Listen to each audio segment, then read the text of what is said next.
Okay. Well, hello, I'm Hanson Hosein. I'm director of the Communication Leadership Graduate Program, and we're here in my office, and here is... I'm Heather Werckle. I'm the Graduate Program Advisor for Communication Leadership. And this is our first Q&A for the 2017 application season. This is a chance for anybody who wants to tune in to ask us a few questions, and until we start getting those questions from people who are watching, we thought we'd just run through a little spiel to give you a sense of what it's all about.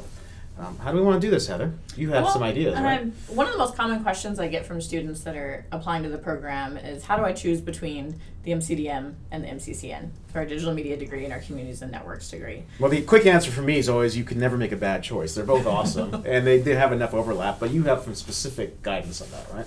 Yeah, well, in general, they are, as Hanson has said many times, two sides of the same coin.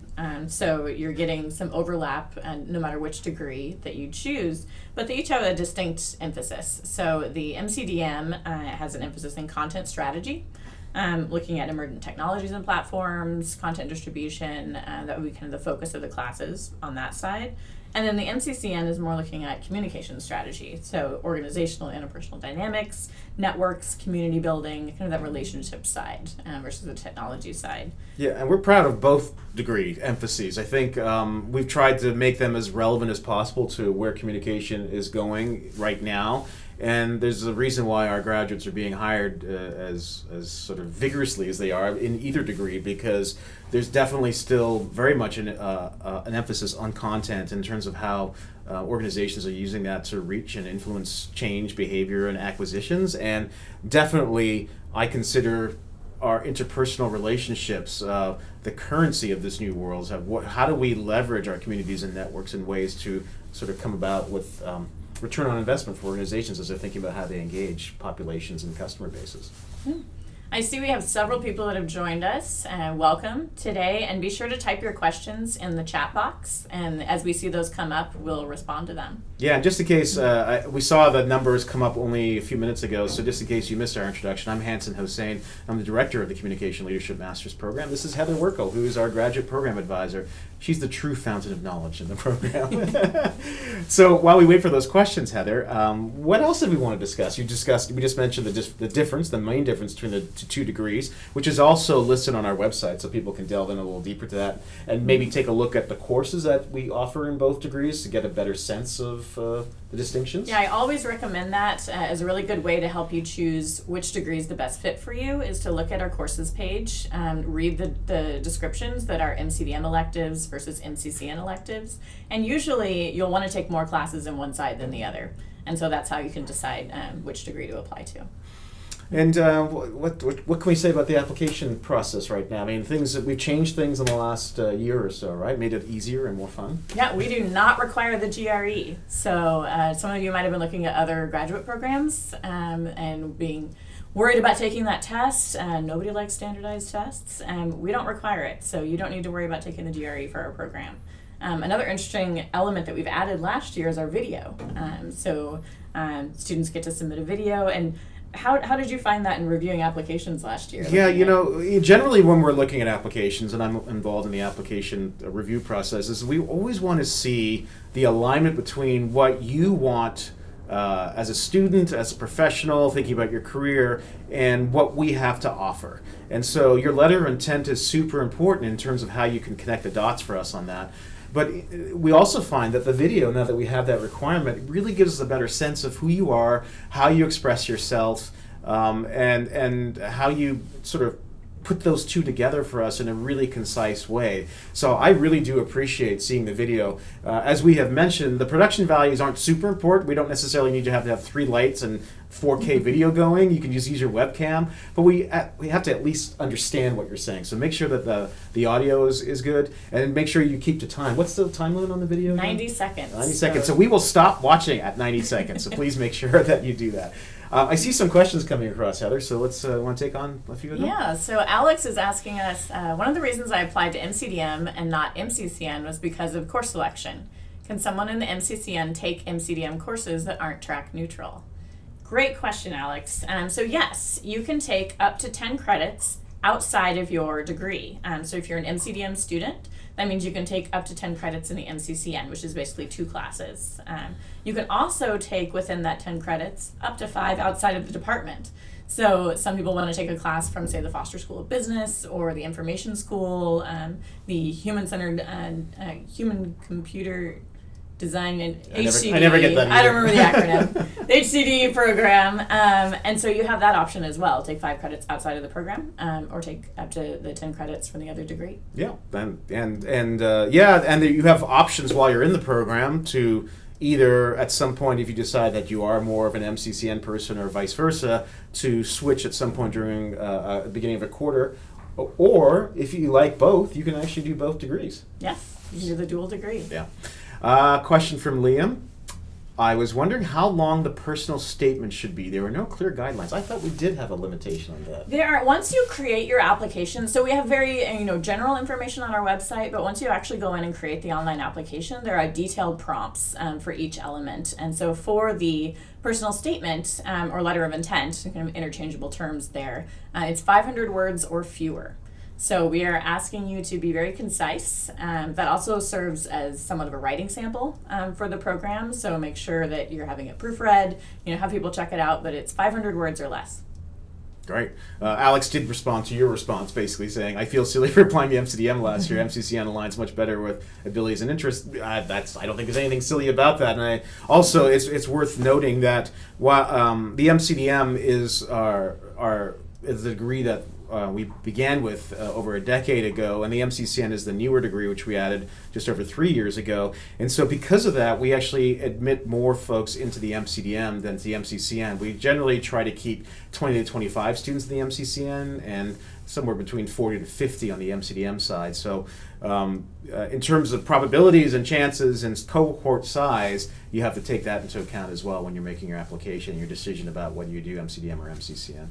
And something else to consider, since Alex mentions, I might have applied to the wrong degree, you can switch one time after you begin the program. You can't switch every quarter or anything. But if you really determine after you begin the program, after you've taken a couple of quarters of classes, that you really fit in the other degree more, and those are where the classes that you want to take are being offered, then you can switch your degree to the other degree. Like I said, one time only.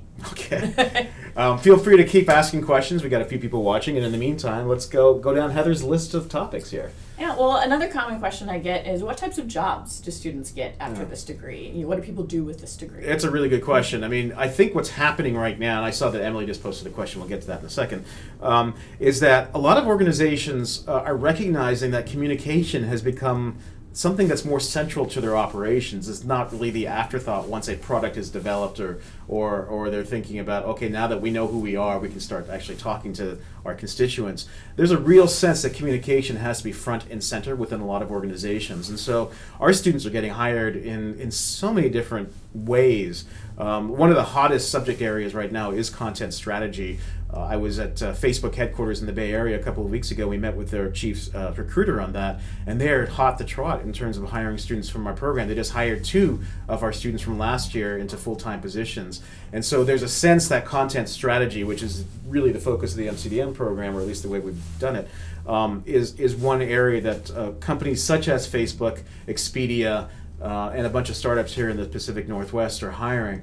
At the same time, definitely public relations, communications, and marketing agencies are looking for our students, both to think about how you can leverage content and storytelling to engage constituents and customers for clients, and thinking about how the nascent technologies that are coming out yet again to take us to our yet another pivot point in our world of communication, from VR to AI to AR to the Internet of Things, is going to change how brands and companies and organizations engage with the people they're trying to reach.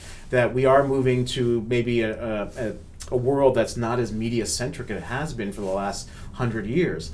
And so a lot of companies and organizations are looking for people who have a sense of where the future may be going very quickly to help lead that within the organizations. And so some of our students are being hired in that capacity. We have one of our recent alums who's now head of marketing for a VR startup, for example, here in the Seattle area.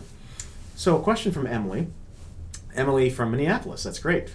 I call Minneapolis the Seattle of the Midwest because I feel like it's got a similar vibe. Good pizza there, too. That's good coffee. I heard the coffees are pretty good. What is the program mix between hearing from leaders in the local field versus skill-based practical learning, like deriving insights from a content audit? That's a good question.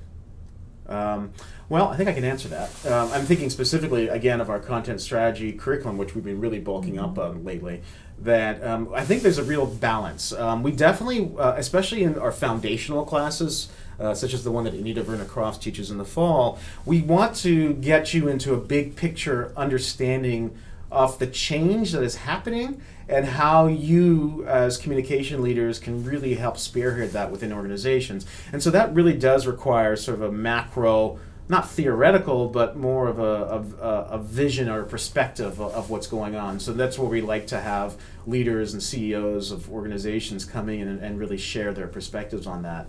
At the same time, there is some real sort of tactical heavy lifting to do in specific courses, especially our UX and UI classes or content strategy, and whether our instructors lead that because they are mostly practitioners in the field, or they bring in guest lecturers who can actually give insights into that. We definitely do delve deep depending on the class, whether it's a more practical one versus, say, more theoretical research one. But for the most part, our classes are applied. And a number of our classes involve direct work on client projects. So there's clients in the local area that come to us with a communication issue or concern that they need a strategy to solve. And so there's a lot of partnering with real organizations, real companies in classes where you're actually creating something for a real world problem rather than a theoretical, what if this was a concern in a random company? So then you're also building a portfolio of work that you've done for organizations that when you graduate, you have that to show. And that's something we've definitely built up infrastructure for over the last few months. We have created a partner program to essentially capture the intense interest and demand that organizations in our part of the world have for our expertise and our students. And so we are now either funneling these organizations to be clients within our many practical classes or to actually provide internships to our students or jobs as well. So we've been able to really create a wonderful pipeline for folks in what is a very hot job market right now. We're still here in the Seattle area. So we're hearing from Alex again. And of course, I opened a can of worms by saying this, but basically he's asking, since the MCDM cohort is larger than MCCN, are his chances of getting into the MCDM better, so should you just apply to MCDM and switch over? I would say one thing to clarify is that we have a single admissions process. We consider it a single cohort because everyone takes the core classes together, right? Whether you're MCDM or MCCN. And so you should just apply to the degree that's the best fit for what you want to do, because when the committee is reviewing applications and they see, okay, this person applied to the MCDM, they're going to be looking for MCDM stuff in the application. And so I would just focus on the best fit, knowing that we admit a single, combined cohort and think of it in that way. Yeah, I would say that I actually don't even think about the MCDM, MCCN distinction that much up front when I'm doing my first pass-through applications. What we're trying to build, as Heather just said, is a really cohesive cohort with a diversity of interests and motivations. And so we want to see who you are first and foremost before we start thinking about what degree you're in. And sometimes we've actually had applicants who have applied for one and we thought, you know what, that person's actually more suited to the other side, and we admit them and then we encourage them to go into the other one. So don't worry about that. Apply to the MCCN. Don't make the same mistake you made last year. So back to Liam. For those working full-time and commuting, how realistic would the dual degree program be? Full-time and commuting, is that being both degrees, you think? It depends on, so if you're working full-time, you would usually be a part-time student. And actually about 60% of our students are part-time students that are working full-time while they're in the program. That's good. No, and you're still more than half are part-time. So the difference is mainly how long is it going to take for you to finish. So most part-time students will finish a single degree in about 2 years, and maybe about 9 quarters, so just over 2 years. So if you're thinking about doing the dual degree, it might take you as much as 4 years to complete part-time if you're just doing one class a quarter. So I would just think about that. Are you planning to attend part-time, attend full-time, how soon do you want to be done. You have up to 6 years to complete a master's degree according to the graduate school. So there's plenty of time to even do the dual degree within that as a part-time student. And what we found, when you're applying to this, obviously, a lot of people are really thinking, I just want to get through grad school as quickly as possible and get the credentials so I can, boost my career. And is definitely value in doing that. But what we've heard from a lot of our students, and there's a great passion and love for the program once you get here and you realize what a wonderful, robust community. They don't want to leave. And they also recognize that because the subject matter that we are known for is so fluid and evolving all the time, that we are adding to our curriculum on an annual basis. So this is not your traditional academic program where you have tenured professors and things don't change, and we change every year. And so classes come online that we might not have considered 2 or 3 years earlier. So sometimes it's in your best interest to take your time and just to sort of see how things go, especially if you're working, because you're making a good living. You're living in one of the most interesting parts of the country, and you get a chance to remain connected to our community and learn things along the way. So some people like to take it slow. Yeah. We're good on questions for now. So back to your iPad list. And we both have our little iPads here. Yes, I'm just charging mine. I'm going to log on you. Well, we are platform neutral. Most of us do use Mac. Yeah. So, as someone who reviews the applications, when you are looking through those, what stands out for you? What are the applicants that you immediately want to say, yes, they're in the program? What are you looking for? Well, what I'm not looking for, and this is what I get sometimes, is I do not like people who are just filling out a ton of applications for different schools, and you just feel like all they've done is change a couple of words just to sort of say University of Washington, and I can tell that immediately. What I love most, and we get this a lot, it's unusual, but we get it a lot, that I can tell when folks are applying to our program and aren't applying anywhere else, and they hadn't actually considered graduate school until they found us, and so you can actually approximate that even if you are applying elsewhere, if you make us feel really special about our program to the degree that you have actually looked closely at the courses we offer, about what we truly, the transformation that we bring to our students' lives when you're in the program, and tell us how that meshes ideally with what you've done in the past and the transformation you're personally seeking as well. And so can you align who you are now and who you want to be with what we have to offer and what we could potentially change for you moving forward? And so that's what I'm really looking for, that you've actually done your homework about our program, that you've told us enough about who you are and your motivations, and then we can really visualize you benefiting from being in the program, and that you also are of benefit to your co-students, your community, because you bring something that they will also benefit from. We always say that it's not just us sort of giving you answers. We definitely don't do that. We don't spoon feed to this program, but you're learning from your colleagues as well, and these are people who may hire you may hire them in the future. So it's really important that be understood from the outset who you are and how you fit. Great. Emily, thank you. I'm glad that I didn't agree with Heather on the coffee in Minneapolis. 2 coffee beans in a cup. Yeah. Can you share more about what the program covers in terms of content, data modeling, visualization, and synthesis? I cannot. That is, we have classes in analytics. We have classes in content strategy. We have great relationships with Tableau software, which is one of the visual communication classes. Yeah, we have visual communication classes. I'm the director of the program, so I have a very broad view of where we are going and how these things are. But I would have to invite you to maybe connect Emily directly to some of the professors and instructors who teach those classes, so she can get more specifics about what is being done in those classes. Yeah. And if you haven't yet, I would highly recommend reading the full class descriptions on our curriculum page, so you can get a good sense of what every class covers, what the topics are. And so those, it's on our website under program classes, and they're full paragraph descriptions. So that will give you a better sense for each individual class as to what you're going to study in that. And there are also student testimonials on that page, students that have taken the class that say personally what they got out of it and their understanding of the class, as a supplement to the instructor's description of the class. So Emily, what you could do, for example, then is look at those classes, and if there's a class that you think might cover what you're seem very specifically interested in, just contact Heather, and then we'll make sure that we can get you in touch with the instructor so you can actually ask those questions of that person. Yeah, and they might be able to provide you with the syllabus for the class too if you want to see in detail what the assignments are. Yeah.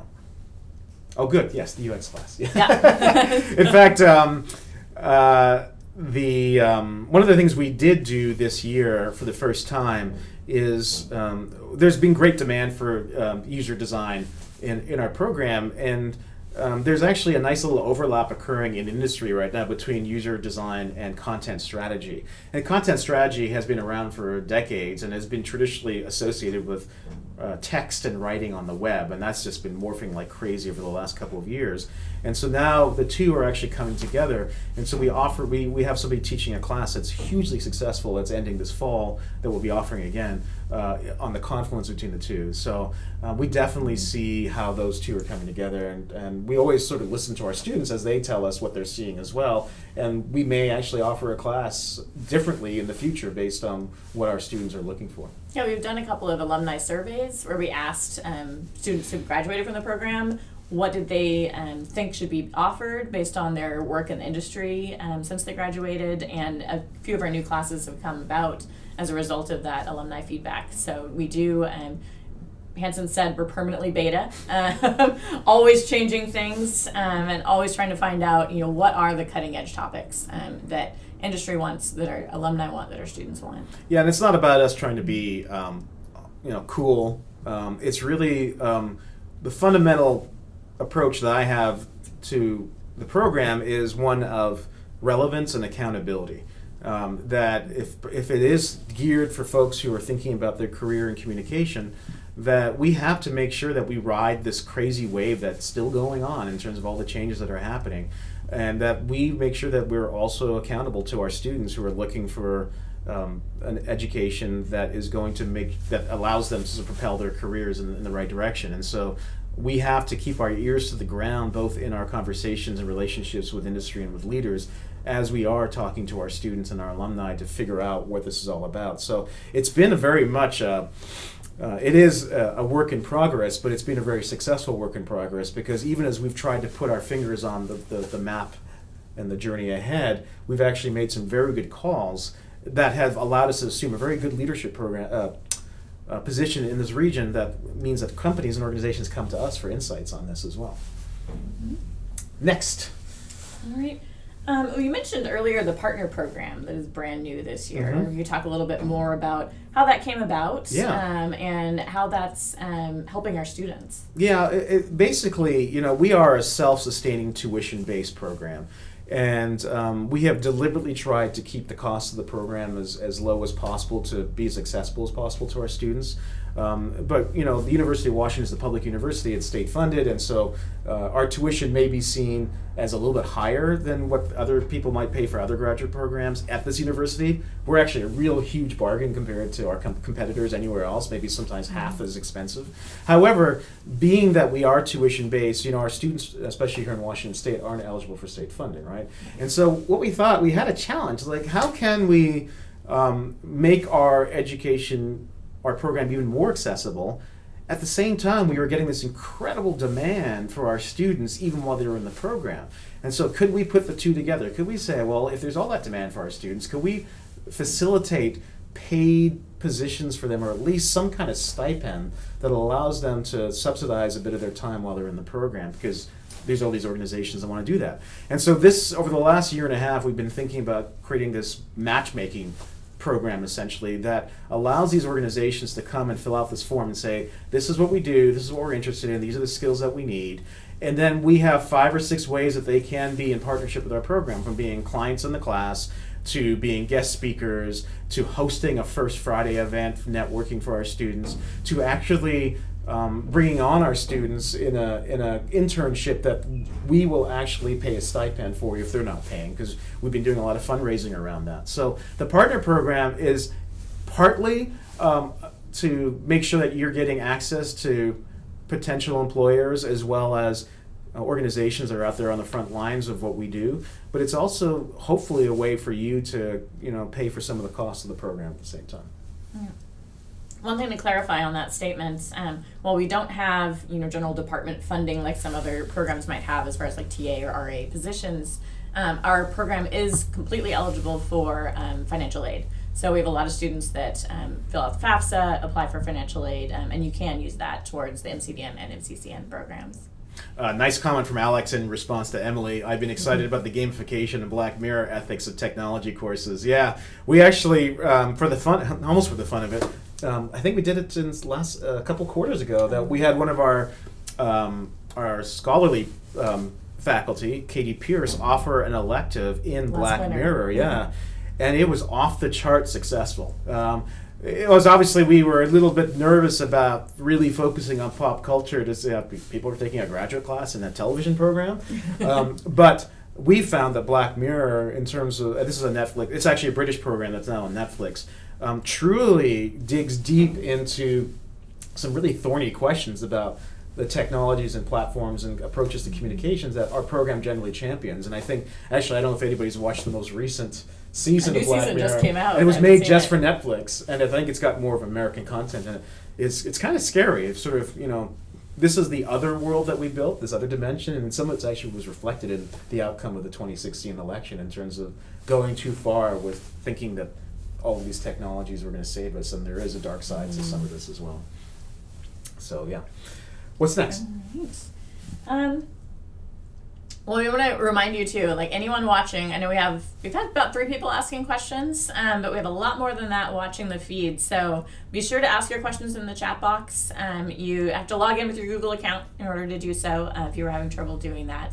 But we are here for another half hour or so, as long as you keep asking questions. This reminded me that if anybody wanted to tune in from China, they probably couldn't unless they were using a really powerful VPN, because I don't think Google or YouTube is visible from China, so maybe we might not be hearing from some people who are watching. Yeah, but another good reminder, if you're not able to log in, but you are watching us, you can always send questions to our email at commlead@uw.edu, and that's COMMLEAD@uw.edu. And you can send those if you're not able to tune in, but also if you have questions that come up after the broadcast.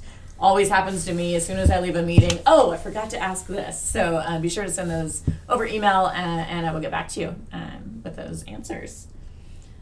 So we've kind of covered a lot of the main topics that I had prepared. I don't know, you had. Well, I thought maybe I can start giving you guys a little bit more of a focus on what I think is happening and coming. As I mentioned a few weeks ago, right after the election, I was invited by some folks at Facebook to go down to Menlo Park to lead an internal conversation there on the future of storytelling and content strategy. And I had a conversation with their heads of design for VR, heads of design for machine learning, for audio, and for something they're working on the camera front.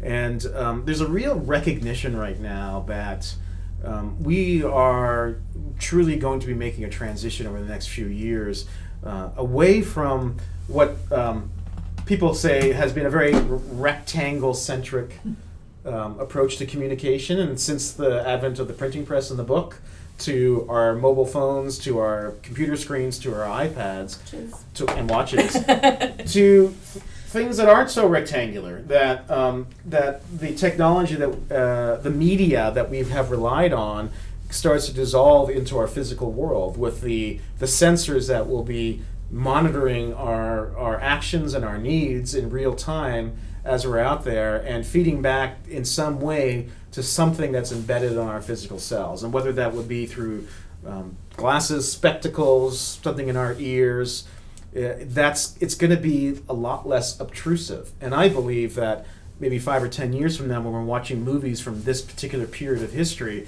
it's going to feel as awkward as watching Keanu Reeves sort of do something on a CD-ROM from the early 90s, or Michael Douglas pull out his massive Motorola phone in Wall Street in the 80s, right? Yeah, it's just going to be really noticeable that was the old days. And so as you're thinking about that we've actually arrived and nothing's going to change, my feeling really is that no, we're actually at the beginning of sorry, I just got out of the frame. We're actually at the beginning of a time where everything is going to change yet again. And so for us as a graduate program that is trying to lead this and provide insights to our students, we really have to be aware of that. And we have one of our students, one of our more accomplished filmmaker students, who I sort of deputized to go figure out VR for us, and he's done that very successfully. He partnered with a local fire department to create a CPR training program using Google Cardboard. In fact, here it is right here, Google Cardboard, and they're rolling it out right now, and it's getting so much attention that there's probably a strong chance that they will do this statewide. And then there's been fire departments and paramedic organizations or across the country and around the world that are finding that this is a really wonderful immersive way for people to be in the moment of, say, a heart attack and be able to apply CPR. So I think if you go to CPRSavesVR.com, you can actually take a look at it. And if you've got one of these cardboards, you can check it out. So I'm really proud of our ability to delve quickly into emerging areas of communication and sort of figure it out. And I think people come to us for those answers because of that. The new question here from Sonerbite, that's a great name. Do you collaborate with any other graduate programs at the University of Washington? It's a great question.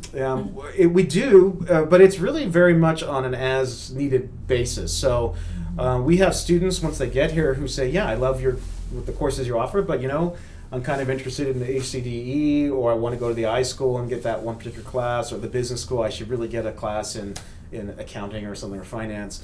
And so we don't necessarily have formal collaborations with those schools, but we do invite you to check out classes that they offer that may support what you're trying to do in our program and bring that to our attention. We definitely have an open door when it comes to having relationships with those programs if they want. We've done things in the past for, say, global health with the Evans School. I often do guest lectures over there as well. And so we're open to it, but it really is based on student demand and need. We have several of our faculty that teach in multiple UW graduate programs. So we've had faculty from the iSchool or HCD that have come and taught a class for us. And we had faculty from the Foster School of Business who have taught for us. So there's a lot of overlap at the faculty level and people teaching across the university, so they can bring that perspective into our classes from the other programs they've worked in as well. Yeah.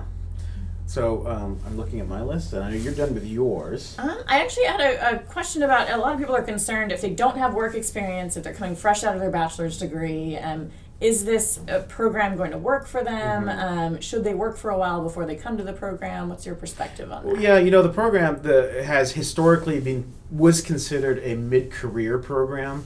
For folks who were looking to retool and send themselves in a different direction. And we did say it was a program for professionals. And I think what has changed, and the way we're changing the optic on it, is really it is a professionally inclined program, and we're looking for people who are looking for an applied education in communication because they want to apply it to their career, whether they're at the beginning of their time or in the middle, or even at the end. We've had people who are in their 50s or 60s who say, I want to just learn something new. And so I like to say that our program is not really about demographics. It's not about millennials and Gen Xers and boomers. It's really about psychographics. It's a way of thinking.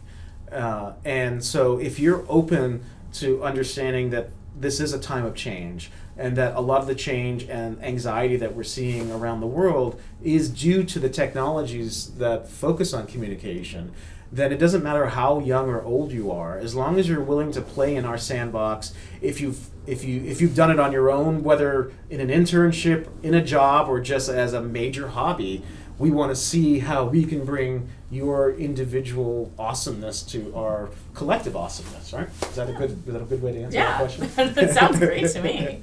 A couple new questions that come up here. Start with the first one. If I'm a permanent resident with an education from a foreign country, will my application be considered as an international student? So at UW, with the graduate school, the difference between an international application versus a U.S. application is, are you going to need a student visa? So if you're a permanent resident, you would not be attending on a student visa, so you would fill out the U.S. applicant survey. That said, everyone who applies has to meet an English proficiency requirement, and that's everyone. One way you can do that is through a U.S. Bachelor's degree. If you don't have a degree that meets the requirement, then you would need to submit TOEFL scores or IELTS scores to meet that requirement. And all of that's outlined on the How to Apply page on our website. But if it's a native English country like Canada or Britain, then your degree from that country would meet the degree requirement. Yeah, so I would make sure to look into that because that requirement is purely based on what your native language is, not on citizenship at all. And it's also worth mentioning, because we've had this happen a few times, that depending on the country your degree is from, you have to make sure it qualifies for being seen as a true bachelor's degree, right? So 3-year degrees from India are not admissible according to the UW Graduate School, and there's a couple of others that have from come Australia up. There's some too. from Australia. So basically, a 3-year degree is normally not going to be accepted by the UW Graduate School. So I would just contact us, contact the graduate school to make sure that your degree is going to be eligible before going through the whole application process. So let's answer part 2 of that person's question, along with Carissa's question. Do you often accept international applicants, and how diverse is the program? And the answer is yes, and a lot. Yes. So what's our percentage currently in international Well, I was students? just looking at cohort 16's demographics from this past year, and so those are the students that started this summer and fall. And as far as international students in the MCDM, we had 16 compared to 31 international to domestic ratio. So it was about a third of the MCDM cohort were international students. And then on the MCCN side, it was 6 to 16. So again, a good portion. And the students this year come from China, Kuwait, Philippines, Saudi Arabia, Taiwan, Turkey, Kenya, Korea, Nepal, and New Zealand. Wow. So that's just 1 year's cohort of students.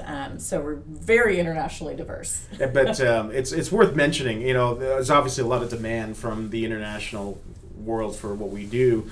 We're as deliberate in terms of how we choose our international students as we are with our domestic students. You can have the most amazing scores and grades, but we want to see really who you are, what motivates you. And we find that the international students that we do accept, although they don't necessarily, it might be the first time being in the United States, but we find that they bring a wonderful perspective that really adds to what our program does. And some of our international students are some of our most creative students as well, because they just think about things differently. So we really are looking carefully at what an international student can bring to the program. And we definitely are excited about them, but we also have a different thought process that goes into considering international students. And I say that as a former international student myself. I grew up in Canada. I was an international student in France, and technically an international student in the United States many years ago. So I know what it means to be on the other side. Yeah. Hanson's been through that whole student visa process. Oh, absolutely. Absolutely. And in terms of diversity, I think, the University of Washington is extremely diverse, and it's something that the leadership of this university truly does focus on. And we cannot be as good as we are with our subject matter without entertaining a very diverse field of thought and people, because it's just moving too fast. If we're all single-minded, then we're going to be stuck in an echo chamber. So we do make sure that chemistry of that cohort is right, and that we get people who represent a diverse field of interests and backgrounds. Mm-hmm.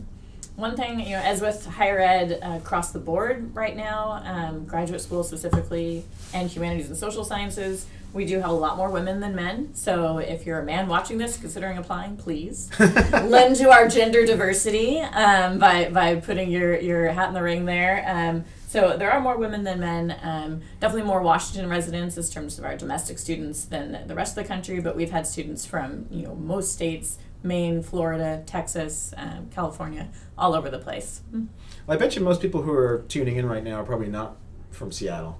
So should we just answer the one question people really do want to know? Does it rain all the time in Seattle?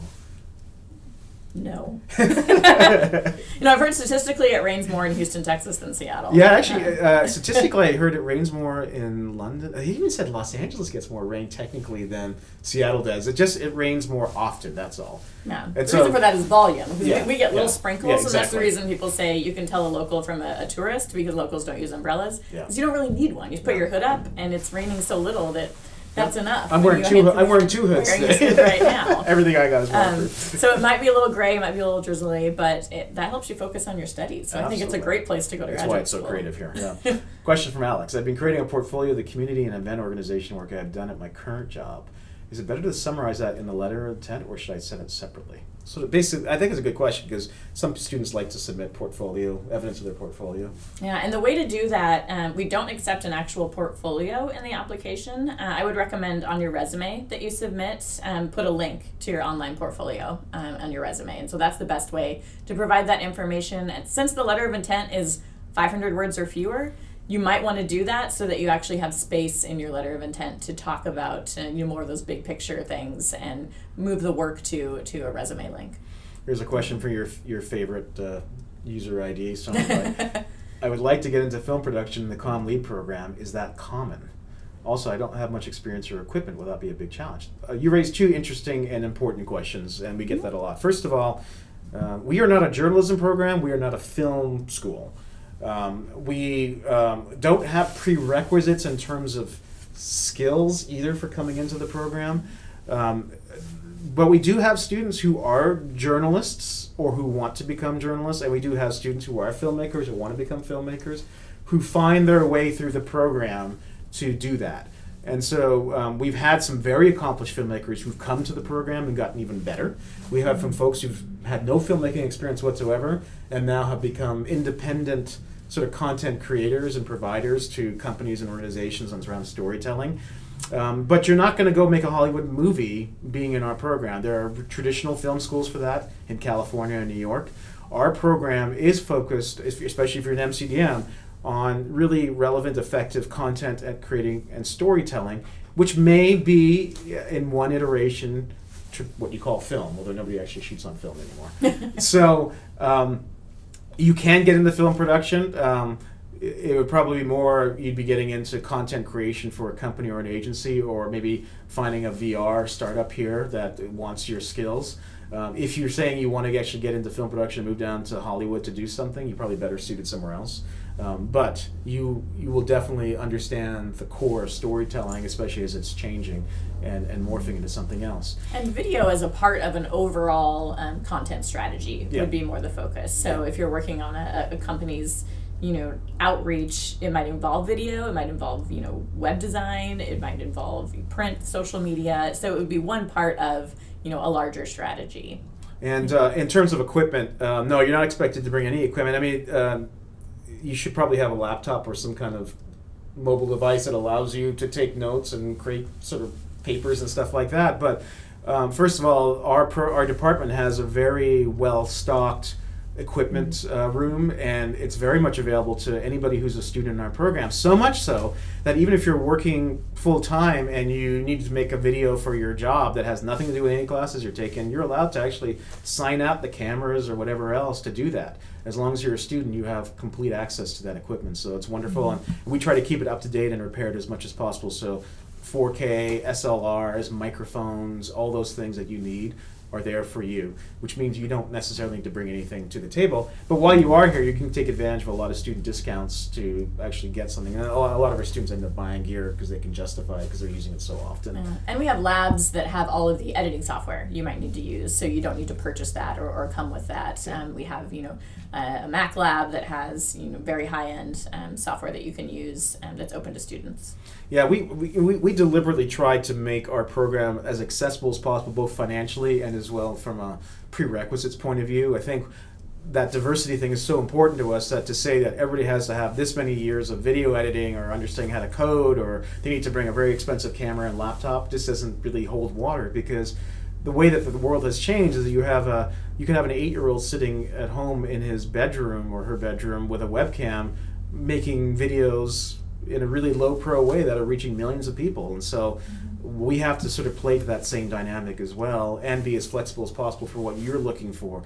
And what you're looking for will change once you get here. In your letter of intent, you're going to say, this is who I am, this is what I want, this is how I see the program helping. And within 3 to 6 months, we find most people actually modifying that once they understand what the possibilities are of being here in the program. Which is a good thing. Like we see that as a positive, that while you're in grad school, it's a time to explore, figure out what you want to do. We've had journalists come in that, I'm a journalist, that's what I'm going to do, and then they leave the program as a UX designer. Yeah. Because they just fell in love with that area. One of my proudest recent students is we have a surgeon. We have a guy who's actually, he does surgery, and he decided that he thought communication And what we do is fundamental to what his job will be in the future. So he's been very successful in our program, and he's still doing surgery. Yeah. Yeah. So this is a very specific question, but is there any solution for the 3-year degree bachelor's applicants in order to qualify? This is the graduate school policy, so it's not a program policy. So I would recommend reaching out to the graduate school to see if your degree qualifies or not. uwgrad@uw.edu is their email. And what we've had students coming from schools that, or from countries that had the 3-year degree, basically often had to have a master's degree from that country in order to meet like the a 1-year equivalent degree. of a bachelor's degree. And just to clarify, it had to be a degree. You can't just do a year of school without getting that master's degree to come up to that. So that's a graduate school policy, so they would be the best people to contact about that. Yeah. And it's worth mentioning, unless there's any further questions, that demographically things have changed over the last few years, that our program has trended a little bit younger. We used to average around late 20s, early 30s in terms of the average age in the program. As folks were really looking for a place to play, these are the early adopters, and they found their organizations weren't fast enough to change when it came to communication and technology. And now we're getting a lot of folks out of undergrad who are just recognizing that they need to get an intense way to advance their career as things change so quickly. But I still have conversations all the time with folks in their 30s, 40s, 50s about why the program is entirely relevant to where they want to go as they retool, as things continue to change like crazy. It's really amazing. Like even in the last few weeks with the election, there's a real understanding that things have changed yet again in terms of discourse in this country, in terms of technology, in terms of how platforms have to organize content differently and police or vet the content that they have. So it feels like the rules of engagement have shifted yet again, and we still don't know exactly how it's all going to play out, but it's something that we have to pay attention to and make sure that you guys get access to as quickly as possible. Yeah. And one of the ways that we do that, and Hanson touched on it before, but the majority of our faculty that teach in the program are full-time practitioners in the field. So they're not academics, they're not full-time UW employees. They work in the industry and then teach a class or two for us per year. And so the advantage of that is that this is what they do all day, every day. So one of our longtime faculty, Craig Baker, is a practicing lawyer. He works with digital media law at his firm and teaches our classes in law and policy and digital media law. So we have that kind of interplay with local businesses in that the people teaching you do this for a living. They are practiced in it. They know what's coming is cutting edge in their field, what they're having to struggle with right now. And so that can be very valuable in the classroom where you're getting that expertise from people who are already professionals in the field. Yeah. Question for Emily: what is the average job placement rate for students graduating from the program? It's an interesting question because, first of all, as Heather mentioned earlier on, 60% of our students are already in jobs, right? And so they're just looking to get an education while they're working. Generally speaking, because I end up having a lot of conversations with our students while they're thinking about career direction, so I play the role of mentor for a lot of them. I like to say that our program kind of operates at full employment, in that there is so much demand for what we teach and what our students have to offer. You know, I get emails 2 to 3 times a week, or Molly Schachter, who's our head of partnerships, gets those partnership forms from people who are just looking to hire. And so I cannot, unless they haven't come to me, I'm not aware of anybody who's graduated from our program in, say, the last 12 months who did not get a job or was not already having a job. Do you have any statistics on that? We don't really keep those statistics. We don't. That's not something that we've kept. Like Hanson said, we have so many students that aren't doing the program in order to get a different job or aren't unemployed while they're in the program. You know, they're already working, and so it's really hard to get statistics like that when people come into the program already working in the field, go through the program, stay in their same job. You know, when they graduate, they're still, doing what they're doing. They're just doing it better, more efficiently, and with new ideas. And so that's something that doesn't really work to look at a placement rate because of that. No, and it's not our job to get you a job. That's what I say right off the bat. But we do also like to say that our program has two things to offer. First of all, a remarkable curriculum, one like anything else on the planet, and also an amazing network. You will join a network once you come here that is unprecedented in terms of who you get access to. Seattle is now the hottest real estate market in the country. It's got the fastest growing or busiest sort of airport right now because there's just so much growth happening, and the unemployment rate is incredibly low because you've got companies that are moving here or companies that are expanding. And I'm on the board of directors of the Seattle Chamber of Commerce. I just came from a meeting this morning there. And I have access to leaders of most of these organizations, and they know what we do, and they want access to what we do. So once you do come here and we're aware of what you have to offer and what you're looking for, we can very easily make those connections through LinkedIn or if you're applying for jobs, hey, you reach out to some of us in leadership and say, hey, I'm applying there. Do you know anybody there? And we usually do, and we can just send a quick email, and that gets you to the top of any kind of application list and gets you hired fairly quickly. The other thing is we have contracted with a local recruiter, communication consultant, Angie Lindsay, who teaches 5 workshops every year for our students on job search strategies, resumes, portfolios, interview skills, all of that to help you prepare for the job market if that's something you're looking to do. And then another advantage of that program is students can go to those workshops for free. And then once you've attended a workshop, you get an hour one-on-one session with Angie to help you with whatever aspect of your job search that you want more in-depth assistance with. And so that's a resource just for Comm Lead students for those workshops and one-on-ones. Yeah, we take career advising really seriously, whether it's from me or my colleagues who are associate directors of the program or your instructors. Because we recognize that you have come to the program for some sort of transformation, and we want to help you as much of that as possible. And we, rather than rely on the university's own career advising office, we thought that it was really important to have somebody who truly understood our industry. So Angie is a recruiter in communications, and she does a lot of high-level recruiting for a lot of companies. And so for her to actually have one-on-one, you have one-on-one access to Angie, both in those workshops, and then she does these consultations with our students, really gets you ahead because she has amazing insight into who's hiring and how they're hiring, and can get you your resume and your interviewing skills in shape so that you can take advantage of those jobs. So that's something that we're really proud of in terms of how we can support you along the way. We're doing pretty well here, Heather. We've got a pretty good audience watching us. Yeah, thank you everyone for all the questions. These have been great questions. Yeah. And I just want to talk a little more about Seattle because I think that really is one of the benefits to being here. Seattle, I think, is right now in the midst of making the transition from what some might consider a tier 2 city to a major global city like a New York or a Los Angeles or a San Francisco, both in terms of growth and in terms of sort of thought leadership and energy that's happening here. And so a lot of people who are moving from elsewhere to come here for the program, they get the benefits of that, obviously, because you get access to these companies and organizations and to basically a way of thinking here in this region that will help you whether you stay here or not. But I'd say a good majority of people, if they haven't moved here already, stay here afterwards because there are so many opportunities, or they stay along the West Coast because of the similar mindset.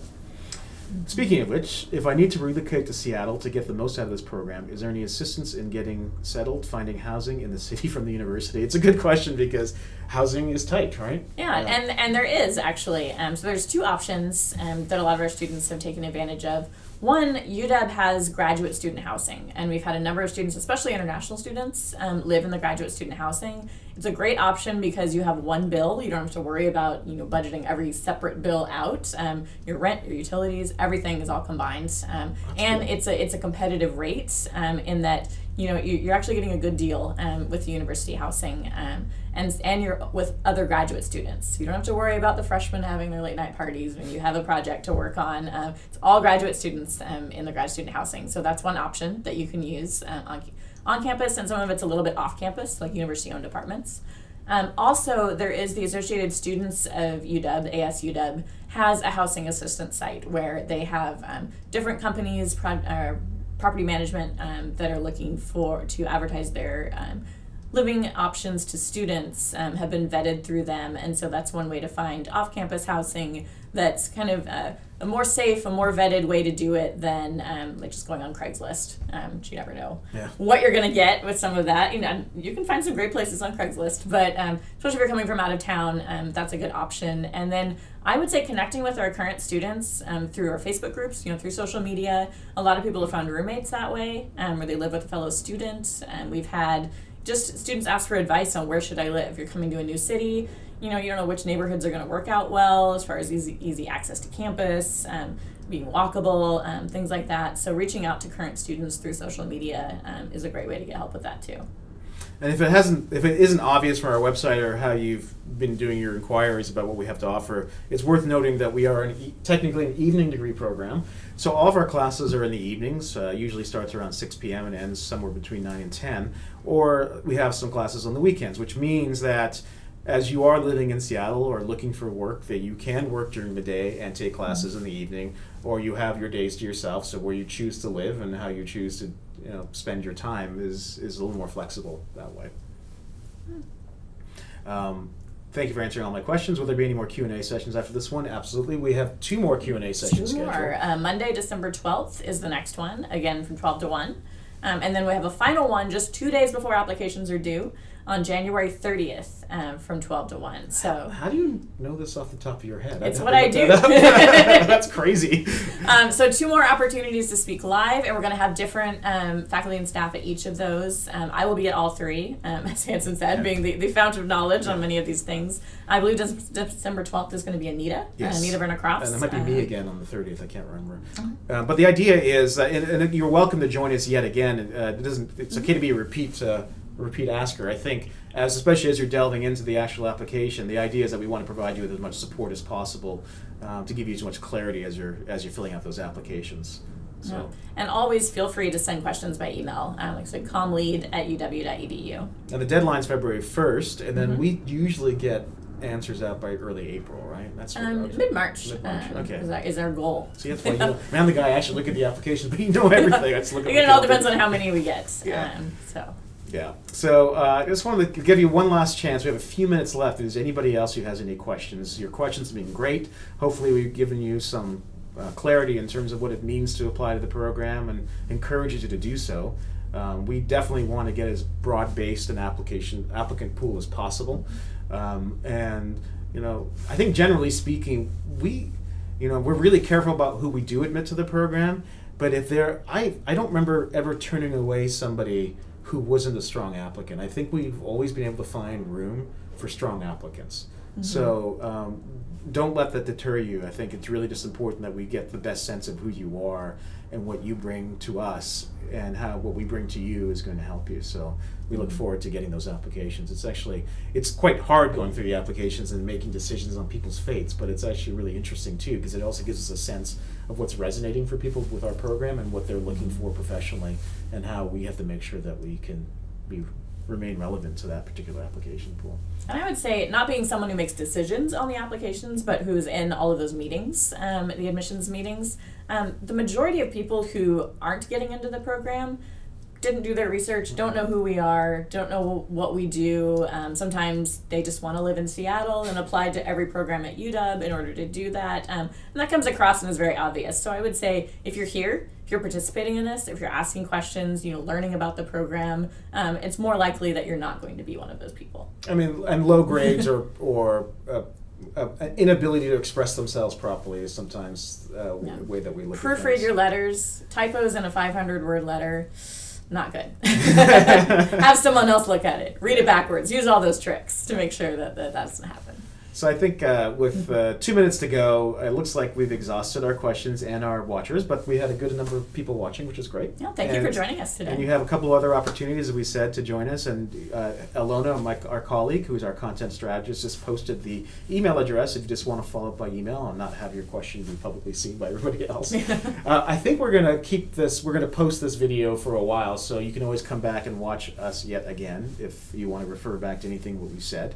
I don't think I've said anything out of turn. You're usually much more precise And than when you am. did, I corrected you. Okay, so. thank you. I'm just director of this thing. So thank you very much for your interest in communication leadership. We're really, as you can tell, we're very passionate and proud of this thing that we've created, and we continue to polish and shape and hone, and gets better every year with the people who join us. And so if you decide to join us and you are admitted, the thing that you will bring to the program will only make us stronger and better at what we do, and there's a reason why there's nothing else like us anywhere else, and we want to keep it that way. No. So Heather, thanks for being part of this. Thank you, Hanson. And because of this weird 10-second lag, we're just going to look at each other meaningfully while this thing goes off, okay? Go dogs. Thanks very much, guys.